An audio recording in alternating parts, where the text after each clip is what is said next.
నమస్కారం. నా పేరు కాలం వెంకటేశ్వర కన్నా, జనసేన పార్టీ. మన జగన్మోహన్ రెడ్డి గారు ఇందాక ప్రెస్ మీట్ పెట్టారు.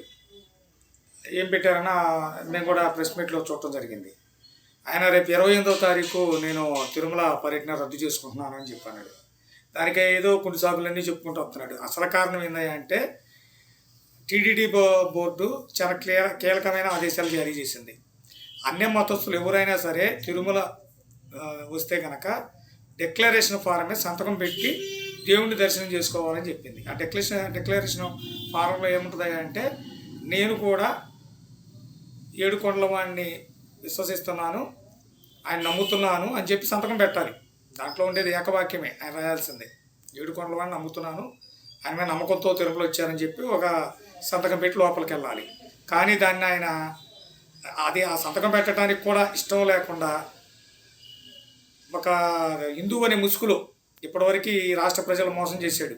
నేను హిందువుని అనే ముసుగులో ఈ రాష్ట్ర ప్రజలు మోసం చేసిన ఈ జగన్మోహన్ రెడ్డి ఇప్పుడు కూడా అదే తంతు. దొంగే దొంగ అన్నట్టు, దొంగ అని అరిచినట్టుగా, దెయ్యాలు వేదాలు వర్ణించినట్టు ఆయన మాట్లాడే మాటలు అలాగే ఉన్నాయి. 100 రోజుల పాలన డైవర్ట్ చేయడానికి అంటాడు. 100 రోజుల పరిపాలన చాలా పద్ధతిగా ప్రజలందరూ మెచ్చుకునే విధంగా జరుగుతూ ఉంది. నీ పరిపాలనలో రాక్షస పరిపాలన జరగట్లేదు. కేసు పెట్టడానికి వచ్చిన వాళ్ళ మీదే కేసులు పెట్టించలేదు. ఈరోజు అంతా కూడా నిజాయితీ పరిపాలన జరుగుతూ ఉంది. అది జనానికి అర్థమైంది.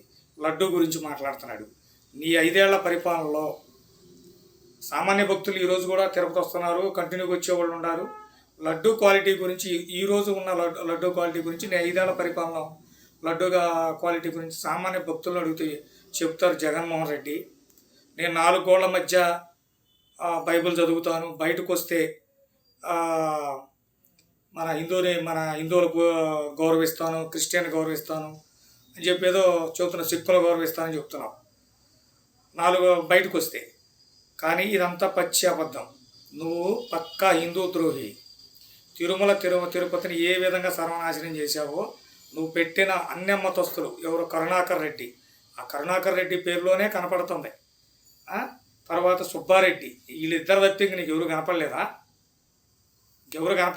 జగన్మోహన్ రెడ్డి? నీకు ఏం మాట్లాడుతున్నావా? ఇంకా నువ్వు తప్పు చేసి ఇంకా హిందువులు ఏదో మోసం చేయాలని చూస్తున్నావు. ఏ ఒక్క హిందువు కూడా నిన్ను నమ్మడు. అది గుర్తుపెట్టుకో జగన్మోహన్ రెడ్డి. పవన్ కళ్యాణ్ గారు ఆ రోజే చెప్పారు, అంత పదాలని తొక్కడం అంటే నీలాంటి దుష్టుల్ని తొక్కి పారేయటమే. ఇంకా నువ్వు జీవితంలో ఈ రాష్ట్రానికి ముఖ్యమంత్రి అవ్వలేవు.